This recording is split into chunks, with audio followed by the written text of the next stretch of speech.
Light आणि light sources, प्रकाश आणि प्रकाशाच्या स्रोत यांविषयी आपण माहिती घेऊ.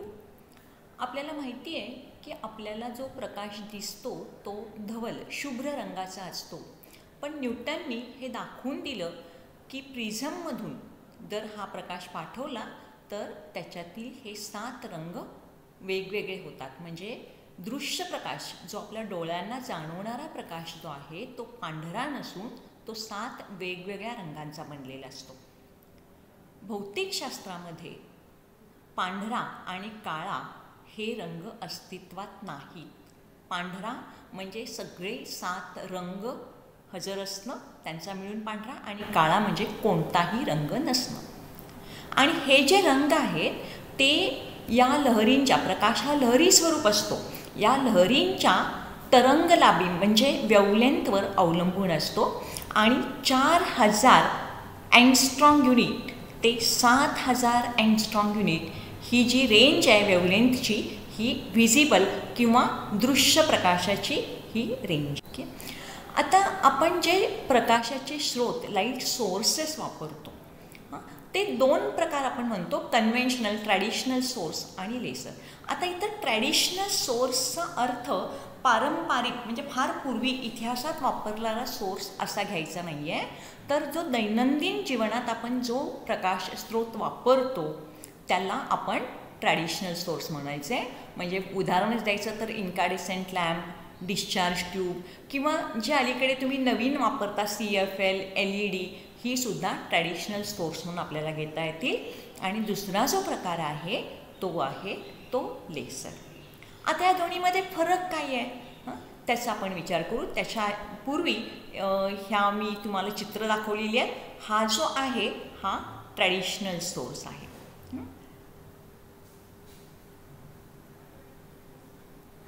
हा जो आहे हा ट्रॅडिशनल सोर्स आहे. आता इथे बघा, हा जो रंग आहे हा ऑरेंज आहे, हा ऑरेंज आहे. हा जो आहे हा जांभळा किंवा याला आपण व्हायोलेट म्हणूया. हा जो आहे तो हिरवा आहे, पिवळा आहे, आणि हा निळा आहे. म्हणजे इथं तुम्हाला दिसेल की प्रत्येकाची तरंगलांबी, आता तरंगलांबी म्हणजे काय, या दोन्हीमधला 2 क्रेस्टमधलं जे अंतर आहे याला तरंगलांबी, लॅम्बडा असं म्हणतात, तरंगलांबी किंवा वेव्हलेंथ. तर हे जे रंग आहेत हे ह्या तरंगलांबीवर अवलंबून आहेत. हे बघा, व्हायोलेटची तरंगलांबी सगळ्यात कमी आहे, हा 4000 अँगस्ट्रॉम युनिटच्या कडेला असतो, त्या बाजूला असतो. आणि हा रेड आहे, हे तुम्ही बघू शकता, रेडची सर्वात जास्त आहे. आणखी एक की इथं बघा तुम्ही की हे सगळे जे प्रकाश किरण आहेत हे असे वेगवेगळ्या दिशांना असे पसरलेले आहेत. हे असे वेगवेगळ्या, म्हणजे हा असा जर कोन तुम्ही बघितला तर हा जो एरिया आहे हा वाढत जातो. यालाच काय म्हणायचे, अपसरण, यालाच अपसरण किंवा डायव्हर्जन्स असं म्हणतात. ह्याला डायव्हर्जन्स असं म्हणतात. आणि हा जो आपला ट्रॅडिशनल सोर्स आहे. आणि हा जो इथं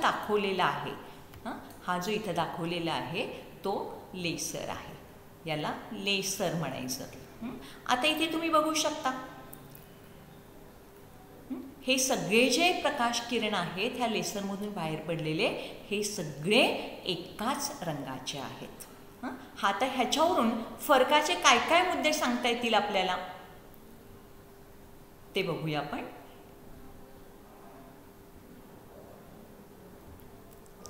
आता पहिल्यांदा वेव्हलेंथ बघूया. त्याच्या अगोदर मी जरा स्क्रीनशॉट घेते.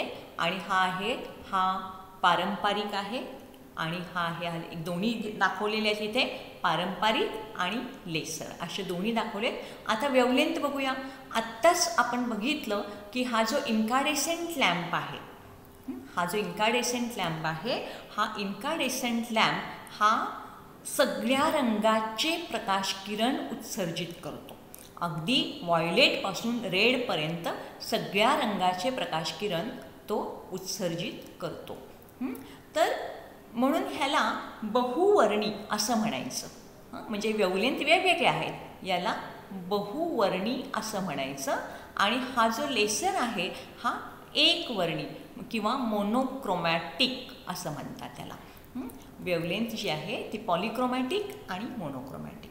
दुसरा जो फरकाचा मुद्दा आहे तो डिरेक्शनॅलिटी. आता इथे तुम्ही बघू शकता की हा जो बल्ब आहे ह्या बल्बच्या सगळ्या दिशेनी प्रकाश ऊर्जा ही अशी उत्सर्जित झालेली आहे, ती सगळ्या बाजूनी पसरलेली आहे. ह्याला अपसारी म्हणतात किंवा अपसरण म्हणतात आणि हा जो ह्याला इंग्लिशमध्ये आपण डायव्हर्जंट म्हणतो. आणि हा जो लेसर आहे, आता लेसर तुम्ही बघू शकता इथे, हा लेसर जो आहे तो सगळे किरण हे बरोबर एकाच दिशेमध्ये आहेत.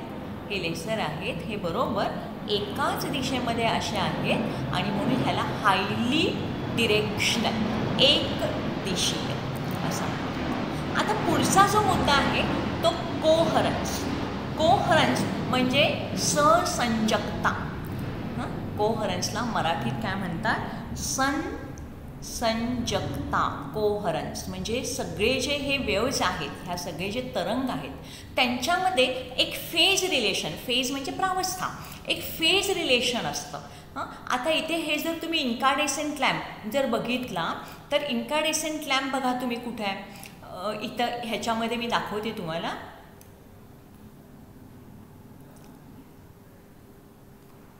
इथं प्रत्येक वेव हा ह्याच्यामध्ये काही फेज रिलेशन आपल्याला दिसत नाही आहे.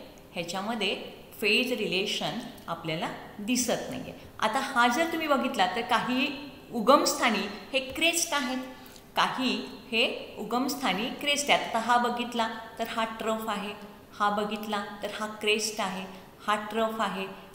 इथंही कुठली तरी वेगळीच हे आहे, हा मीन पोझिशन आहे. म्हणजे प्रत्येक हे असे रँडमली इमिट केलेले आहेत, उत्सर्जित झालेले आहेत, त्यांच्यामध्ये कुठलाही संबंध दिसून येत नाही, म्हणून त्याला इनकोहरंट असं म्हणतात. आणि त्याच्या उलट जर तुम्ही लेसर बघितला तर हे बघा, हे सगळे ट्रफ हे एकाच जागी आहेत, एकाच बिंदूला आहेत. हे सगळे क्रेस्ट हे एकाच बिंदूला आहेत, हे एकाच बिंदूला आहेत. म्हणजे हे सगळे जे आहेत ह्यांची प्रावस्था, प्रावस्था म्हणजेच फेज, प्रावस्था किंवा त्याला आपण फेज म्हणूया, फेज समान आहे, त्याला कोहरंट असं म्हणतात. हा आहे इनकोहरंट आणि हा आहे कोहरंट. लेसर जो आहे तो कोहरंट आहे. आणि पुढचा जो आहे तो पोलरायझेशन, म्हणजे ध्रुवीकरण. म्हणजे आता तुम्हाला सहज सांगता येईल की ह्याच्यामध्ये जो आहे तो अनपोलराइज्ड आहे. कन्व्हेन्शनल जे आहे तो अनपोलराइज्ड आहे, म्हणजे त्याची जी कंपनं आहेत ती कुठल्याही दिशेला होऊ शकतात आणि लेसरची कंपनं मात्र फक्त एकाच दिशेत होतात, म्हणून त्याला पोलराइज्ड म्हणतात. आता आपल्या रोजच्या दैनंदिन व्यवहारामध्ये आपण जो प्रकाश स्रोत वापरतो, लाईट सोर्स वापरतो, त्याला आपण कन्व्हेन्शनल किंवा ट्रॅडिशनल म्हणतो.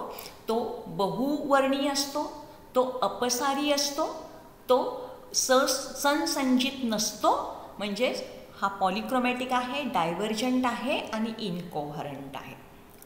पण काही विशिष्ट ॲप्लिकेशन्समध्ये, काही प्रयोगशाळांमध्ये किंवा वैद्यकीय उपचार असतील, काही इंडस्ट्रीयल ॲप्लिकेशन्स असतील तर तिथं आपल्याला मोनोक्रोमॅटिक, एकवर्णी आणि हायली डिरेक्शनल कशासाठी, तर त्याची ऊर्जा जी असते ती अतिशय तीव्र असते, प्रखर प्रकाश असतो हा. आणि म्हणून हायली डिरेक्शनल जर असेल तर प्रखर प्रकाश असतो आणि त्यासाठी हायली डिरेक्शनल असण्याची गरज असते. आणि त्यासाठी मग कुठला सोर्स आपण वापरतो तर तो आहे लेसर.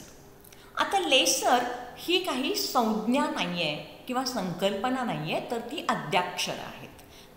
त्याचा हे अर्थ आहे light amplification by stimulated emission of radiation, LASER. याचा अर्थ स्टिम्युलेटेड इमिशन म्हणजे उत्तेजित उत्सर्जन. उत्तेजित उत्सर्जनामार्फत लाईटची तीव्रता, प्रकाशाची तीव्रता वाढवणं किंवा प्रकाशाचं प्रवर्धन करणं म्हणजे लेसर. आणि इथं बघू शकताय लेसरचं चित्र इथं दाखवलेलं आहे की हा बघा अगदी एका बारीक रेषेमध्ये हा पुढे जातो आणि एकाच पॉईंटमध्ये तो कॉन्सन्ट्रेट होतो, फोकस होतो. म्हणजे त्याची तीव्रता आणि त्याची ऊर्जा अतिशय जास्त असते. तर हा मूलभूत फरक आहे लेसर सोर्स आणि जे आपले पारंपरिक किंवा कन्व्हेन्शनल सोर्स असतात त्यामध्ये. तर मला वाटते डायव्हर्जन्स म्हणजे काय आणि युनिडिरेक्शनल म्हणजे काय, पॉलिक्रोमॅटिक म्हणजे काय, मोनोक्रोमॅटिक म्हणजे काय, किंवा प्रावस्था फेज म्हणजे काय. हे प्रावस्था म्हणजे तो क्रेस्टमध्ये आहे तो बिंदू की ट्रफमध्ये आहे की तो मूळ जागेला किंवा मीन पोझिशनला आहे. हे जे कंपन करताना त्या बिंदूचे जे स्थान आहे त्याला प्रावस्था किंवा फेज म्हणतात. आणि जर एका प्लेनमधले सगळे बिंदू एकाच जागी असतील तर असं म्हणतो की सेम फेजमध्ये ते दोन्ही प्रकाशकिरण सेम फेजमध्ये आहेत किंवा समान प्रावस्थेत आहेत. आणि लेसरमधले सगळे तरंग हे समान प्रावस्थेत असतात म्हणून त्याला कोहरंट किंवा संजित किरण असं म्हणतात.